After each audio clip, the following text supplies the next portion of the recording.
In this video, we discuss how to construct an efficient quorum system. We assume that you are familiar with the basics of quorum systems already, in particular the main definitions and the two efficiency measures, work and load. As a recap, a quorum system is a set of quorums such that any two quorums overlap. Here we have a quorum system with 3 quorums. We are particularly interested in having a quorum system with low load. The load of a node is the probability that the node is in a quorum. The node 4, for instance, is in 2 of the 3 quorums. If each quorum is called with probability 1/3, then the load of node 4 is 2/3. The load of the quorum system is the load of the most loaded node, in this case also 2/3. Can we bring the load of a quorum system down to a really small number? For instance, with a large quorum system, can we bring the load of the quorum system down to just 1%? Please pause the video and try to think of a quorum system where the most loaded node is in just 1% of the quorums.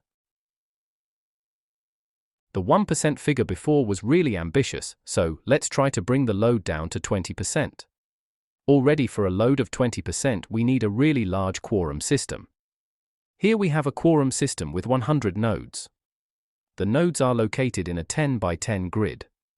Because of this we also call this the grid quorum system. We have 100 quorums, too many to visualize all of them. But luckily, there is a simple way to construct any quorum. To get a quorum, choose any of the 100 nodes as the quorum center. Then the quorum is all the nodes in the row and all the nodes in the column. This way we can also have this light green and this dark red quorum. As you can see, any two quorums have at least 2 nodes in common. If they share a row or a column, they have 10 nodes in common. Most importantly, since any 2 of the 100 possible quorums overlap, we have a valid quorum system. Each quorum consists of 19 nodes, so the work of this quorum system is 19. Can you compute the load of this quorum system? Please pause the video and try to come up with the correct answer.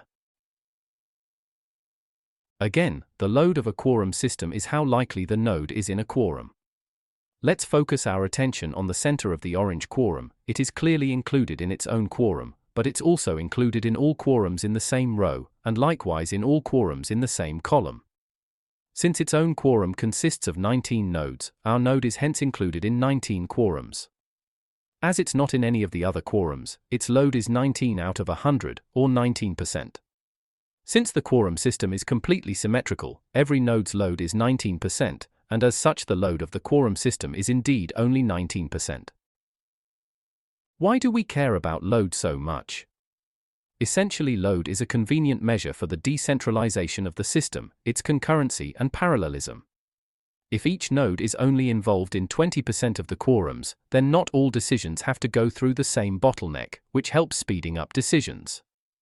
Speaking of concurrency, you might wonder how clients use quorums in an actual application. Quorums can, for instance, be used as locks or tickets.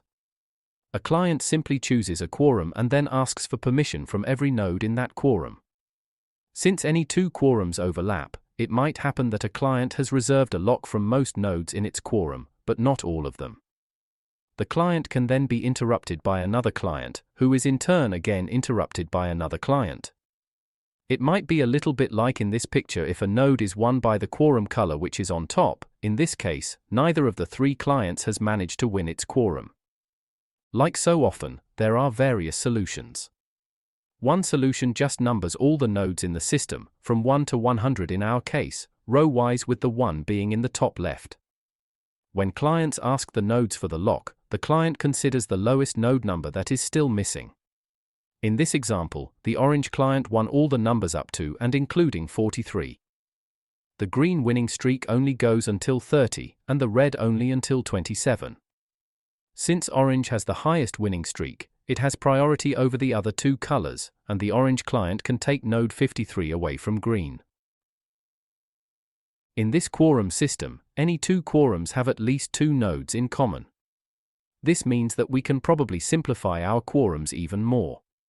For instance, we can drop the top bar of the cross and get T-shapes. As you can see, each T-shaped quorum still overlaps in at least 1 node with every other T-shaped quorum, so we still have a valid quorum system.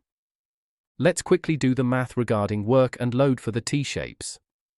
And let's make the math more fun by assuming that our grid has a general square root of n by square root of n size. Now, not every quorum has the same size. For instance, this light blue quorum is pretty much twice as big as the red quorum. But the average work is square root of n times 1.5, since we always include a row, and on average half a column. The most loaded nodes are the nodes in the bottom row, since they are in 2 times square root of n quorums, divided by the total of n quorums. So to get to a load of 1% or less, with this construction we need a distributed system with 40,000 nodes. Can we reduce the load even more? Let's try to find a lower bound for the load in any quorum system. Assume that we have a quorum system with minimal load. First, choose any smallest quorum in that quorum system. If several quorums have the same size, you can choose any of these, it doesn't matter which one. Let's assume that this yellow quorum is the minimal quorum in our quorum system. It has size s, in our example s is equal to 3 nodes. We know that any other quorum must overlap with that yellow quorum. So any other quorum must include at least one node from the yellow quorum. Whenever we access a quorum, we access one of our s nodes in the yellow quorum. The most loaded node in our yellow quorum hence has load at least 1 over s. On the other hand, since the yellow quorum is the smallest quorum, every time we access a quorum, we access at least s nodes. So, on average with n nodes in total, all nodes are accessed at least s over n often. And hence the most accessed node is also accessed at least s over n often.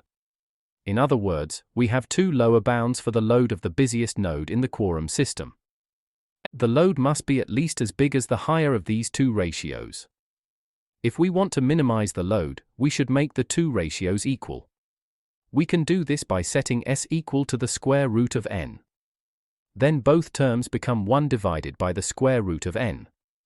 This is the minimum possible load in a quorum system with n nodes. Remember that the grid quorum system managed to get a load of 2 divided by the square root of n, so it's only a constant factor 2 worse than the optimal possible. Let us summarize this video. In this video, we have seen the efficient grid quorum system and a lower bound, proving that the grid quorum system is efficient regarding the load.